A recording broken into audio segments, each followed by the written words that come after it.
Hey, Diana, did you know that becoming healthy can actually make you money? Mark, that may be the smartest thing you've ever said. Ladies and gentlemen, jurists and just curious, welcome to the Successful Barrister Podcast. Here you'll learn about marketing, management, and life skills for lawyers that probably won't get you disbarred. Hosted by Marc Whitehead, a seasoned lawyer who remembers when fax machines were cutting edge, and Diana Berry, attorney, COO, and the brains behind the scenes. Together, they are the legal world's most dynamic duo since statutes met regulations. So if you're looking to build a practice, not a prison, you're in the right place. Welcome to the Successful Barrister, where legal legends are made. And welcome to the Successful Barrister Podcast, the podcast for lawyers about marketing, management, and life skills that probably won't get you disbarred. I'm Marc Whitehead, along here with my co-host and COO, Diana Berry. Say hello, Diana. Hi, everyone. All right. So, Diana, today we're here to talk about something a little bit different. In the past, we've kind of focused on business-related activities. But quite frankly, today I think we're going to talk about one of the most important things that we're ever going to talk about, that one's own health, particularly delaying the Grim Reaper. And I've had a lot of life experience about this that I think is useful to share. And for those of us who are just listening on Audible or audio and not looking at the video, a simple look at you and me will tell you there's a huge difference between my health and your health. I don't know about all that. Just for those who are not watching, so I'm a 57-year-old overweight man, and Diana here is with her brand new birthday. Can I say your age? Of course. Her age is 43, and she's in fit shape. She works out every day. She can probably run circles around everybody in this firm. The total opposites on the scale here a little bit. But we're going to talk today about our health and why our health is important, and specifically why a healthy heart and a healthy brain as a lawyer can actually make you money in the end. Yeah, I'm really interested about this. So you actually started your journey, well, we talked about this with Atticus, so maybe we can where longevity kind of, and we'll talk a little bit more about this in the second one, but it really made me take a look, and because I started working with you when I turned 40 with you, and it really, my metabolism changed. And so, yes, I work out 5 days a week, have worked out with weights and all the things for over a decade for 5 to 6 days a week, but something changed, a couple years ago, and it just really hasn't, gotten back to where, I was in my 30s. So I'm very interested to see what you have to say. Trust me, you're not the only one. When you get in your late 30s, early 40s, there is something about your metabolism that changes. Overnight. Immediately, Yeah. almost. And so my journey, I will kind of relate back in time. I was an athlete, as a kid growing up. I played football, I ran track, I played baseball. I was very active, in college. Managed to put on a lot of muscle in college through some weight training programs and gyms that I was involved with in college. But then life happened. Then law school happened. Then the bar exam happened. Then I got married. Then I had 4 kids. Then I started running, a practice. All at the same time for those two last things, two things, right? Right. And I would suspect that most of our audience has probably experienced something similar to this, particularly when you get into I'm going to say your 40s, because this is when it started going downhill, late 30s, early 40s. And I went from 180 pounds in college to in my mid 40s, I was up to about 260, 265. Way, way overweight. I was way out of shape. Unhealthy. I was unhealthy. I was eating like crap, probably drank way too much. But I was making money. Your 40s is your prime time as a lawyer. This is when you really bust out. In your 20s and your 30s, you're still trying to figure yourself out. You're still trying to figure out your career. But, you hopefully when you get into your 40s, that's when, lawyers hit their prime. Well, that's also the time you're raising your kids, Right? Or they're getting in more or less for you anyway, And I'd say most of our listeners. Exactly. So I'm raising kids, raising a family in the middle of a marriage, trying to build a law practice, hitting my prime, making money. One of the problems with making money is then your food options really expand, and damn, that steak looks really good. And I can go to the nicest restaurants, and I can order the nicest bottles of wine, and we can go out and have cocktails afterwards, and let's go out to dessert and all of these things. And that's all sounds great. But the problem is all of that came at the expense of my health. Well, and convenience, right? So you had the money gave you more options, right? So even if you weren't going out to the nicest restaurant, say every night, it still allowed you to say, okay, well, we're going to pick up, either Pizza Hut or something of equal fast casual food more often than, you otherwise would, because Tina was probably running the kids around to their extracurricular stuff. So she's busy and she doesn't have time to prepare the meal. You're still working late She was in hours. grad school at that point, so she didn't have time to cook. Exactly. So the money also gave you convenience. And so Right. I think that that's also something that was an aha moment for me was it's not really just, okay, eating out and doing all the things that you just mentioned about having the nicest stuff. It's can be a steady diet of fast casual or even convenience food that can really harm you. Right. So I got to the point where, I yo-yo dieted. I did all sorts of weird diets, trying to lose the weight. I was in a liquid protein diet program here locally in Houston. I actually did it 3 different times. That sounds awful. It is awful. It is awful, but it works and you lose weight really fast. But the problem is the second you come off of it, Oh, then it just comes right back. Yeah. I still have my charts, my weight chart from back then. I would go from 260 down to like 195. And then. And how long of a time? About 6 months. That's some serious crash dieting. Wow. Not healthy. Not sustainable, obviously. Not sustainable. You look at my weight chart, within 18 months, I was back up again. Yeah. It didn't, I didn't change my lifestyle. I simply did a crash course. And the problem with crash courses, they have a beginning and they have an end. Well, and I think like most lawyers, we wanted the quick gain. Yeah. Right. And then we wanted the quick fix and then move on to the next thing or the next problem or the next struggle. And then we were ready just to, and I think we took the same approach, or you took the same approach to your health. So what was the game changer for you? Well, I'm not sure that there was a specific game changer. What made you change in terms your approach? of weight?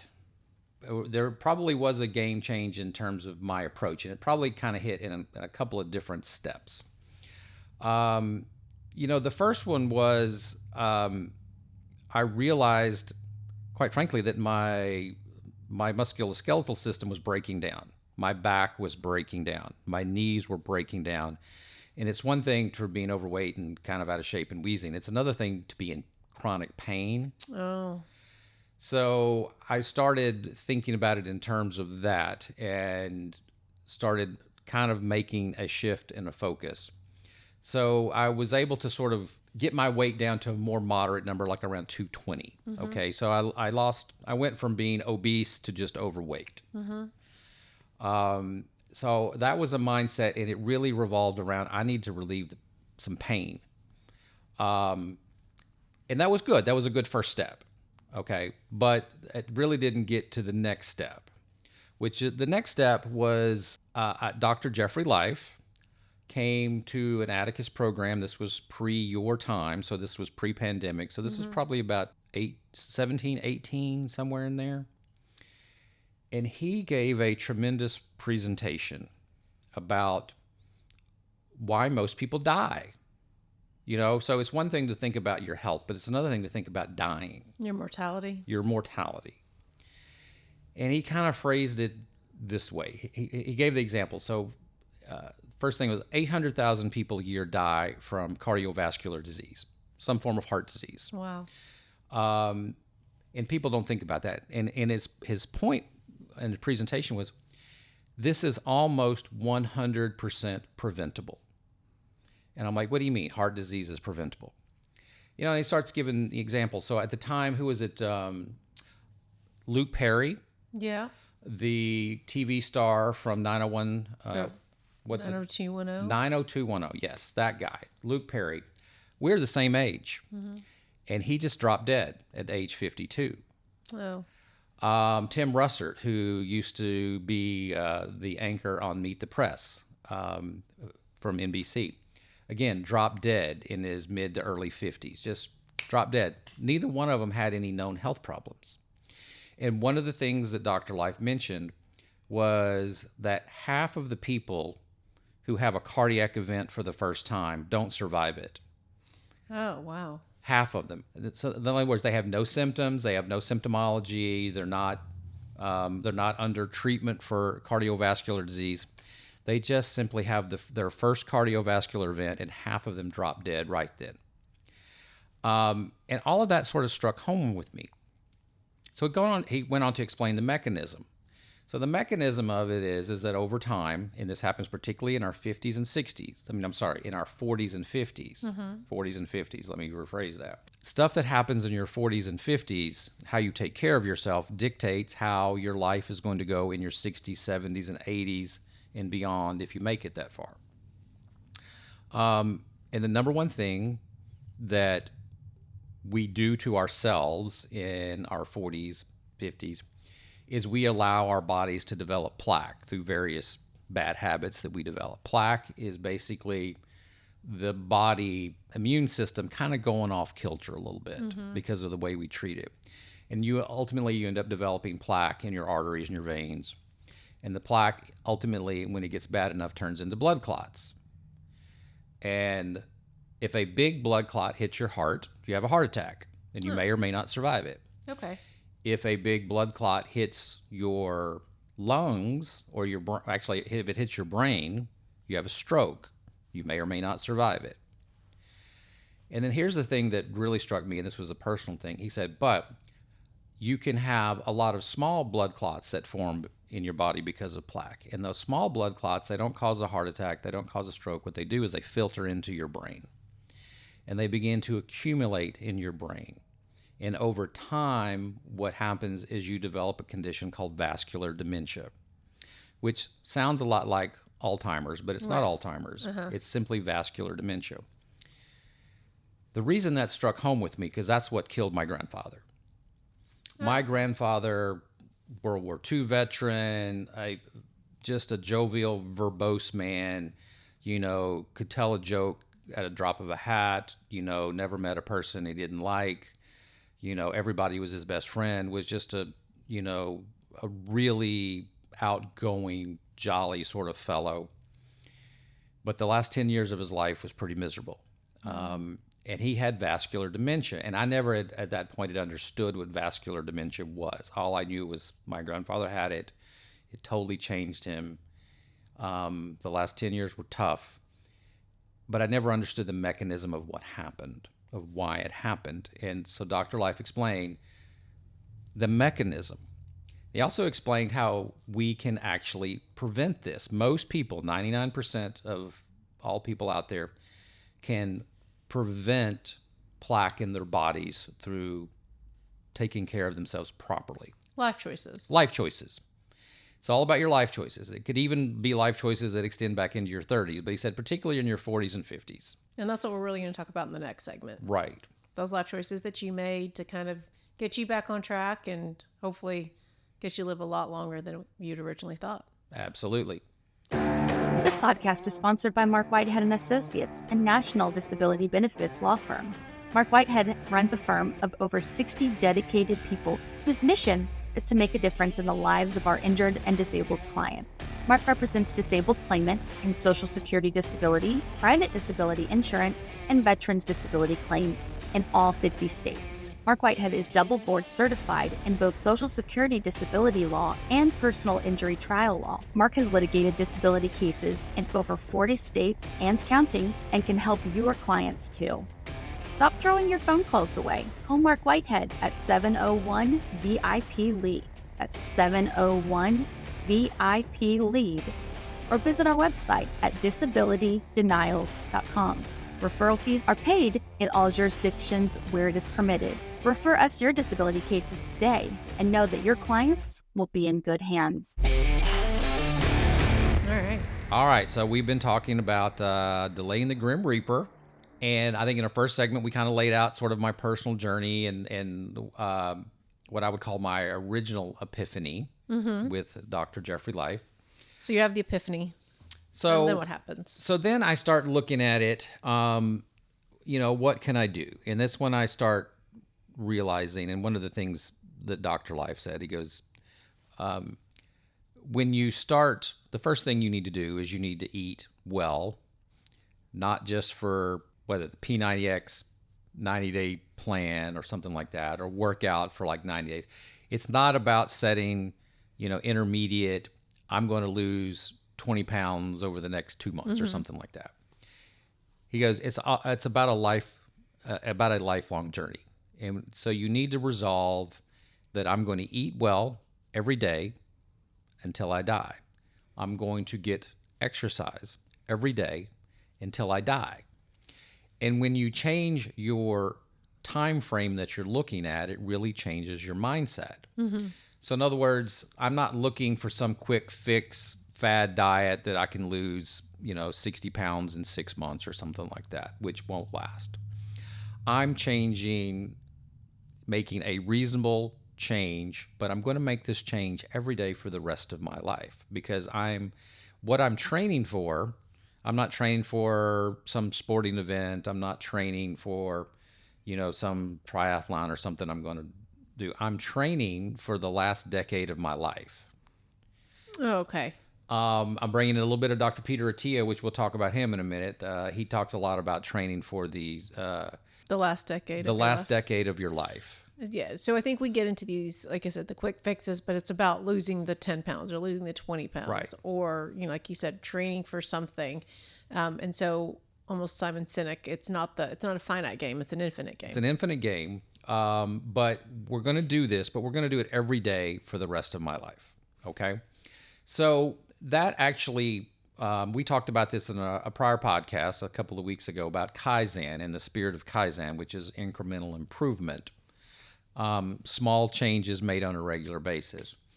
And we talked in that podcast a couple of weeks ago about, I changed my goal from I need to lose 60 pounds to I'm just going to lose 1 pound a month. I'm just going to make some small changes. I'm going to eat better every day. I'm going to get some exercise in every day. And I'm just going to lose a pound a month. No big deal. Easy peasy, an easy goal, but I'm going to do it every month. And I'm going to keep up these habits every day, every week, every month until the day I die. Just small incremental changes. And when you add that up, over a year, I lost 15 or 20 pounds. And then the next year, I did it again, lose 15. And you kept it off. You kept those original 15 to 20 off. And admittedly, it has fluctuated, but not nearly as wildly. I'll gain 5 pounds here, I'll lose 5 pounds there. Nobody's perfect. And that's the great thing about making small changes every day. Even when you fail, it was just a small failure. Yeah. It wasn't a big failure. Well, it's progress, not perfection, right? Right. We say that in the office all the time. Progress, not perfection. And I think that applies to your health journey too. So I just, I started, and this was right before the pandemic. So that's one of those great demarcations in your life. Where were you before the pandemic? Pre Where or were you post, after the pandemic? Yeah. Right before the pandemic, when this sort of really started.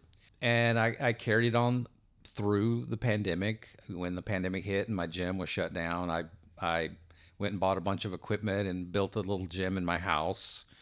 Although I will say that I'd much prefer to work out in a public gym where I'm around other people. That sounds horrible to me. No, see, I love it because you see the same people. If you go to work out at the same time every day, which I do, you see the same people every day. You get to know them. You get to say hi. That sounds horrible. Yeah, I know. Me. Just that's me. Other people want to do different things. Yep. I just prefer to be around other people that are doing like things, and we're sitting there sweating together and just having a good old I do time. think there is something very powerful about that community, but also pushing yourself to the limits when you know that someone else might be watching. Because where I work from home, but I think your biggest shift, not just in that mindset, was the idea that you, at 55, may not be at the maybe tail end of your life. So this was the next epiphany. Yeah. So you're talking about the next epiphany. So I was 55 years old, sitting in an Atticus seminar, and they were talking about health. And it struck me at that point. Now, at 55, I was relatively decent shape. I'd lost a lot of weight. I felt I was in pretty good condition for So a couple of years ago. A couple of years ago, we're well past the pandemic at this point, and I'd felt I was doing well. But at 55, it sort of hit me, what's left? What do I have left in the tank? And it struck me, I want to live to be 110. And not just live to be 110, live to be 110 healthily, like in good shape, Live enjoying well. my life. Live to 110 in good health. And that was a great epiphany for me, because what that meant is I'm only halfway done. You know, I was sitting there thinking, I'm 55, I'm close to retirement. Like, no, I'm not even close to being done. I have so many more chapters to write in my life. I have another 55 years to go. So I was sitting with you, and so to back up, I truly thought, no offense to Mark Powers and Steve Riley, they had jumped the shark, but I was sitting with you in this Atticus session.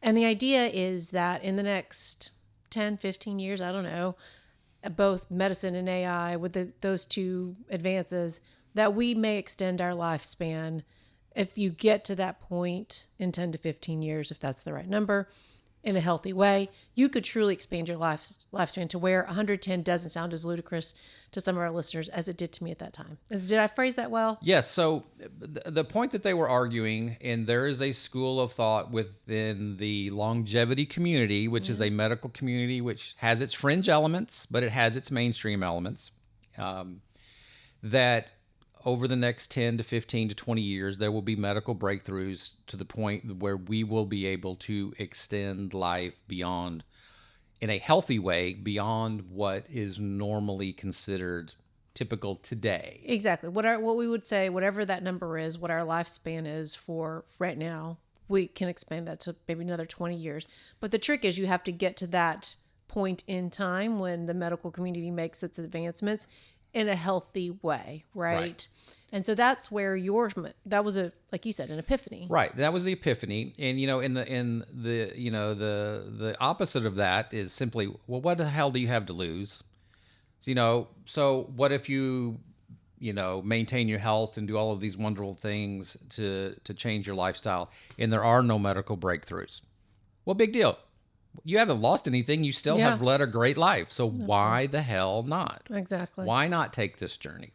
So one of the first things that I changed when I had this epiphany at age 55 that I was going to live another 55 years, I have always had this crooked overbite in my teeth. And I never had braces as a kid. I kind of grew up in a country where the braces just weren't a thing. And I never fixed my teeth. And my wife was like, why don't you fix your teeth? Why don't you fix your teeth? And I'm like, eh. And she was saying something to me about it. And like, I'm 55 years old. I'm too old at this point. It doesn't matter. And then I had this epiphany, and I'm like, wait a minute. I'm 55 years old. I have 55 years left. I should probably go fix my teeth. Yeah. I changed my mindset. Well, and dental health is so important for living well in the last decade of your life. It is. You want to keep some good choppers going. But this was more about just the bite. So I went and did the Invisalign thing, which I never would have done had I not had this epiphany. I started rethinking my retirement plans. Like, am I going to retire at 65? And I'm like, no, I don't want to retire at 65. I enjoy what I'm doing. I'm having a good time. I like being around the people that I work with. I like my client base. I enjoy everything about what I do. Why would I want to retire? So I started rethinking the firm's succession plan. I started rethinking my retirement plan. Hey, if I'm going to live to 110, I need to make some more money because I need to fund.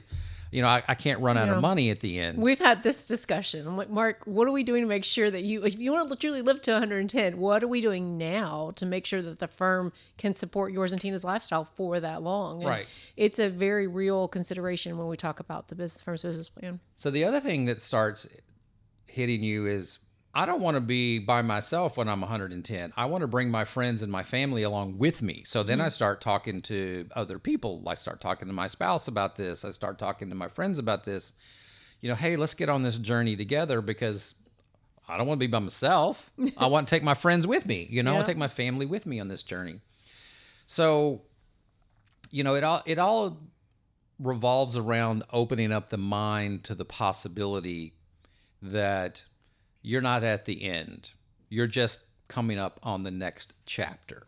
Yeah, and I think that one of the things that you got, I would say, aggressive about was seeking a lot of expert advice. And you talk about it a little bit about this in your article, about how the standard of care in the United States isn't, I don't know, what's the word you would use there? It's The standard of care is not good enough. It's acceptable. Yeah, it's for the masses. Baseline? It's baseline. It's Yeah. baseline. So the standard of care is this: you should go get a physical once a year. They check your blood pressure. They might do an EKG on you, which, quite frankly, if you know anything about EKGs, I think are almost worthless. They do some basic blood work. They might take your PSA, which is important for men. It's very important for men. But that's all they kind of do. And they just say, yeah, you're good. Yeah, you're 30 pounds overweight. You're fine. Lose a little weight. But they don't say anything about it. They don't do anything about it. They just say you're acceptable. Mm-hmm. And we're all going to get older and, you're going to start breaking down. I don't accept that. That's not good enough for me. I want better than that. So what are some of the things that you've done? So I started treating with Dr. Life. I heard him speak. And he accepts patients nationwide. You have to go to him. He's in West Virginia, so I Not now the make easiest trip for not the even easiest from trip. Houston. No direct flights. Yeah. But I have a lot of friends that go to him as well. So A lot of the Atticus community. A lot of the Atticus community. He's known as what's called a lifestyle doctor. So he works with you, again, for a fee, not an unreasonable fee, but you go visit him once a year. He does a lot of extensive testing that other doctors don't do. Mm-hmm. So the first thing he does is very extensive quarterly blood work, a lot more extensive than what a doctor. How many vials did they take from you? About 15 vials. Wow. Every quarter. Every quarter, and they test for all sorts of things. And I'm not certain about this because of HIPAA privileges, but one of my friends who went to Dr. Life just got diagnosed with cancer, and it was caught relatively early. I don't know this to be a fact, but I think it was because of those quarterly blood tests. So that's just conjecture on my part, but it couldn't hurt. Let me just put it that way. So I do think that some of these tests, whether you use the Dr. Life or I just mentioned it to you, the Mayo Health Clinic, There's a similar Clinic. program at the Mayo Health Clinic. And so they'll run a series of tests where they'll look for any, like I think I heard it was any cancer cell in your body. Like they'll run a blood test for it. So you can get very aggressive with your health testing. Right. And you do that. I think the idea is that if you do that over periods of time, then you can kind of draw your own baseline of your health to find the anomalies of things that may go awry at this point. Is that right? Yes. So one of the things that is not the standard of care right now, and it should be, so there's a test called the CIMT, the carotid artery B mode ultrasound image. Mm-hmm. Okay. This is a test, a non-invasive test where they do an ultrasound on your carotid arteries on each side of your neck. What you really want to know is you want to know if you have plaque in your main arteries in your heart. Mm-hmm. Okay. But that's an invasive test where they have to inject dye and they have to do some sort of more invasive imaging, and it's very expensive to do. The CIMT does a similar thing, but it's non-invasive on the carotid arteries because it's an ultrasound, because it's right there next to the surface. Mm-hmm. So it's easy. It's an easy test to run. They take images, they send them off to the lab. They test. They basically view the images for plaque. So the kind of the neat little trick here, the neat little hack is that the carotid artery mimics your main arteries in your heart. So if it's going on in your carotid, it's going on in your heart. Right. Okay, and vice versa. So it's a quick, easy test that doctors can run. It's about $200 test, but they can run it annually. It's ultrasound, so it's non-invasive, no x-rays, nothing like that. And if they do that year after year after year, they can get a baseline and they can see where you're at, and they can flag the problem before it becomes serious. Mm-hmm. This is not the standard of care. but it ought to be. Yeah, I'd never heard of. I've medical people in my family. Never. My brother-in-law is a cardiologist. Never heard of this test before. So, And there are other Very cool. types of tests that test for plaque could be a little bit more intensive, maybe slightly better tests, but they're more invasive, they're more expensive, and therefore anything that's invasive and expensive is never going to become the standard of care, because the standard of care is not set by doctors. The standard of care is set by insurance companies. Okay, do you want your life and your health to be ruled by an insurance company? I think not. well, and I think you said it best when you were that it's for the masses. It's meant to be what's best for everybody, and so this is an opportunity to kind of figure out what's best for you, and then to maybe dial it in. Maybe you don't need the 15 vials of blood every quarter. So, and But you think so? But I think you do. But that's just me. Now, understand, insurance doesn't cover any of this stuff. That is true. I pay for all of this. And he cuts deals, and it's not exorbitantly expensive, but I would say that the average person probably would have difficulty affording the kind of care that I do for myself. I recognize that very much. I really do understand that what I do is, may be beyond the reach of many people out there. But I think it's beyond the reach of me, especially where I'm at right now. So I will say that. So what I do appreciate from my perspective is just knowing that they exist and making it maybe a 5 or 10 year goal is to start doing that for myself and incorporating that to establish my baseline. And I think in the next segment, we're going to talk about things that are within my reach and most of our listeners' reach, is the changes that you made into your daily life, some other resources that I've benefited from because you do share them with the team, and I take what I can from them, change what I can in my own lifestyle, even though the whole doctor life, 15 vials quarterly is beyond me right now. So let me just say, I don't want to leave the impression that it is that expensive. So I will say probably I spend about $20,000 a year That's above and very beyond. expensive, Mark. I get it, but it's not $100,000 a year either. So, I think it depends on where our listeners. I do think we've said this before. I think our listeners fall in probably one of two categories. They are they got their own practice and they're trying to figure out how to maybe get out of the prison that they built for themselves, and they're probably thinking 20,000. Yeah, I can do that. Or they're kind of in my era where we're about almost 20 years out of law school, and we're like, okay, what's next? How do I continue to either grow wealth for my family? How do I become a better, practice owner? How do I become Mark? And we're thinking $20,000. Do you know how much private school tuition is in Houston? No. So I will tell you at the end, we'll talk about this a little bit at the end, but there are 2 books written by or near the people that I'm talking about, which probably are $30 a piece.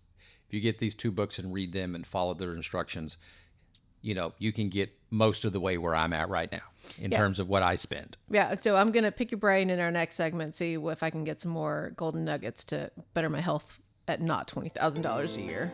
This is Marc Whitehead, lawyer, entrepreneur, and business coach. Thanks for listening to the Successful Barrister podcast.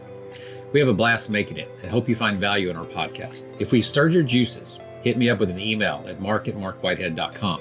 Marc is spelled with a C. And get on the Successful Barrister newsletter mailing list. Even better, let's set up a call. I would love to talk to you about working together, talk shop, or just shoot the breeze. And we're back. With some resources for our listeners, I think. Okay. So a couple of things I wanted to talk about. And again, a lot of this has to do with my journey, which is the best I can do. But I do think that these principles are probably applicable across the board. One of the first things I realized, I had high blood pressure that needed to be controlled. Mm-hmm. And my main doctor, never really said anything about it. He goes, it's a little high, but you're okay. You're not that far. So my blood pressure would run in the 130 over 85-ish, somewhere in that range, which is technically is high, but it's not really high. So most doctors will just ignore it because, again, the standard of care is not to be that aggressive with things. Dr. Life, my lifestyle doctor, pointed out, even a moderate amount of high blood pressure over time, over a decade or two, can be deadly. Mm-hmm. So, and quite frankly, it only gets worse over time if you don't deal with it. So if it's 130 over 85 now, next year it could be up to 140 and blah, blah, blah. And you just don't want to let that kind of creep up on you. So the first thing I did was to, I have to control my blood pressure through medication. And frequently people do. I mean, you want your blood pressure to be below 120 and below 80 on the second number, which I think is it the systolic or diastolic? But either way, you want it below those numbers.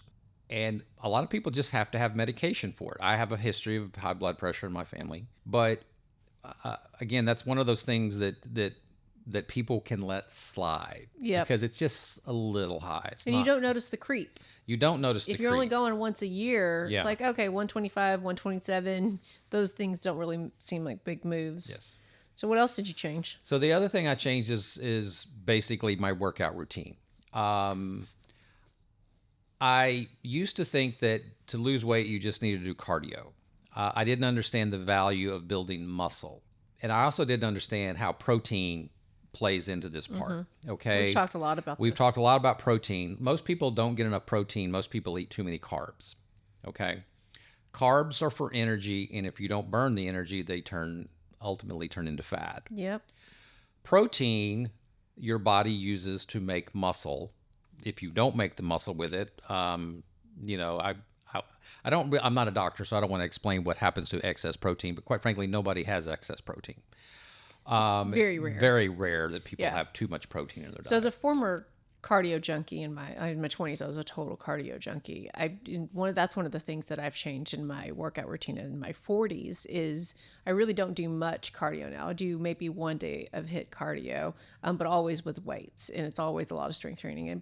And one of the things that, in terms of protein that we talked about, is for women, they're basically saying now, especially in your 40s, so women in their 40s, it's at what, 1 gram of protein for every pound, more or less? To maintain your body, maintain your muscle mass. If you want to grow your muscle mass, I've heard up to 2 grams. I've heard 1.5 for women. I think it's 2 times for men. So how do you get that much protein? Well, I will tell you my cheat is I do prepackaged protein shakes, which again, any trainer would just faint because they all think you've got to make your own protein shakes and, do the egg and all that crap. Well, I'm not going to do that. Yeah. I'm all about convenience. So sometimes second best is good enough. So yes, I buy over-the-counter protein shakes. Yes, they probably have a little bit too much sugar in them, but good enough is good enough. Sometimes the done is better than the perfect. And I'll take the over-the-counter protein shakes. I try to drink 2 a day. And my protein shakes have 42 grams of protein in them per. So I try to get 82 grams. Yeah, no 84. product placement here, guys, but it's what, Power Core? Core Core Power. Power. And they have strawberry, vanilla. Anyway, so in a pinch, when I've forgotten mine, I have tried them, and I space them out over 2 days because it's too much for me. But in terms of calories as well. But, the consistency of having that, as well as I do think that with the increase of health awareness, the quality of the protein shakes have gotten a lot better. Whereas before, maybe a decade ago, they were probably filled with too much junk. Yeah. I think you can get some quality convenience for consistency. I think those are the things that really make a difference. And so if you had to point to one more thing, Mark, what's one more thing that's made a difference in your last couple of years? Well, consistent cardio. And I had to find something that I actually liked to do. Now, the reality is there's no cardio that I like to do. But what I like to do is I like to make playlists on my Spotify. And I like to listen to good music. So what I do is I make 30-minute playlists, and I make them frequently, and I change them up a lot. And then I will listen to my 30-minute playlist. The trick is, by the way, while I'm listening to my 30-minute playlist, I'm also doing the elliptical machine. It's usually the elliptical for me because it takes pressure off my knees. I don't like the bike because I don't like the seat, the butt thing. So in other words, I'm tricking myself. I'm not doing cardio. Yep. I'm listening to about 7 songs You love. Yeah. that I love because I'm a big music junkie. And I'll do different eras. I'll do different genres. But I'll kind of get excited. Hey, I made a great 7-song playlist. So I'm going to go listen to these 7 songs. Oh, by the way, I'm doing some cardio while I'm listening to my 7 songs. So I'm tricking my mind. Now, here's the fun part. I am on stage in front of 15,000 people singing these songs Oh, wow. in my head Oh, good while for I'm you. doing the cardio. Yeah. So, and I'm usually have my eyes closed. I mean, people are like, why's this guy got his eyes closed? I got my eyes closed. I'm doing my cardio. You know, I'm in concert. I'm singing my 7 songs to the 15,000 people. The next thing I know, the 7 songs are over. My 30 minutes is over, and I'm done. And you were the hero of your own I'm the concert. hero of my own concert. Damn, I've put on some good concerts in my head. It's beautiful. Well, It's beautiful. So the combination of weightlifting and cardio, because what we're trying to do is, again, we're trying to build our body up so we will live better during the last decade of our life, whenever that happens to be, and nobody knows when that is. So, but you need to have muscle stores built up. That's the problem with most people as they get elderly, is their muscle deteriorates. They don't have a lot of muscle mass left, which means they don't have a lot of bone density left, which means they fall and they break things, you know, or they become frail and they become unstable. Building up the muscle mass in your 50s, your 40s, 50s, and 60s dramatically improves the quality of your life in your 70s, 80s, and 90s. So remember, you're planning for that last decade of life. Got it. So let's, in closing, I don't have $20,000. What resources have you got for me, Marc? Okay. So I have 2 books that I have sent out to all of my friends over the last 2 Christmases. Including me, so thank you. Yes. The first one is called Healthy Heart, Healthy Brain. And it is written by Bradley Bale and Amy Doneen. They also put out a series of videos that accompany this book, although they're not free. You do have to pay for them. I've listened to the videos, are great, but the book basically covers the same material. The byline of the book is the personalized path to protect your memory, prevent heart attacks, strokes, and avoid chronic illness. So that was the first book I read at the advice of Dr. Life, and it is sort of the regiment that we follow. And I think the first year I gave out about 400 of these books to my friends at Christmas time. I usually had sent bottles of wine or something like that to, you know, my friends / business associates. So we changed it up, sent the book out, big hit.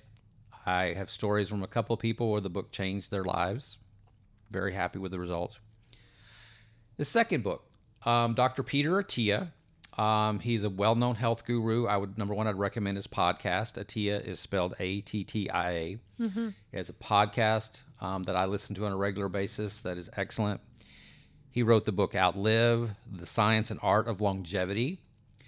He is one of the longevity type doctors that is in the mainstream, that's not in one of the fringe camps out there. So I think what he says you can trust. He has a great outline of the book of what he calls the 4 horsemen of death, the 4 things that cause most people to die, and how you can delay those things. We're all going to die, but you want to delay those things that cause you to die as long as possible. You want to delay those into your 90s, your 100s, your 110s, not in your 60s and 70s. Well, and I think, you know, like you said, it's when you do get to that decade of your life, how healthy are you? And, you know, I've listened to some Attia, and it's very, he takes a hard stance on alcohol. Oh, and they all do. Well, I say, you know, I think there's some other people that are a little bit more like, okay, 1 or 2, but Attia's like none at all. I know. So be prepared for that, and be prepared. They're about 3 hours long. So, Marc, this has been really eye-opening. I always learn a lot when we talk about longevity. So I'm not all the way. I don't have $20,000, but I think it's very cool learning about your journey. So thank you for sharing with us today. So my main point that I want to leave everybody with is you have to take charge of your health. Absolutely. You can't let your health happen to you. You have to take charge of it. And there are certain things that you can do. And just understand, you know, the standard of care in America today is set by the insurance companies. Don't let them set your personal standard of care. You need to be aggressive about it. You need to take extra steps. You need to study the subject. You need to learn about it and figure out what is the best plan for you personally moving forward. And if you think we've jumped the shark, please email Marc and let us know, because he loves talking about longevity. So I want to know what you guys think about it. All right. With that, I want to thank you for listening to the Successful Barrister Podcast, where legal legends are made. I'm Marc. And I'm Diana. And together we're the dynamic duo of law. Remember to rate and review us wherever you get your podcast. If you enjoyed this podcast, tell your friends, spread the word. We would love to get this podcast out to as many people as possible. Visit us at thesuccessfulbarrister.com. Or just successfulbarrister.com. I know, successful, not a the, just successfulbarrister.com. And hit me up with an email if you have some comments or questions about what we've had to talk today. My email is marc@marcwhitehead.com with a C. And don't forget to visit our sponsor, my law firm, Marc Whitehead & Associates, a national disability law firm at disabilitydenials.com. And with that, we're out. Bye.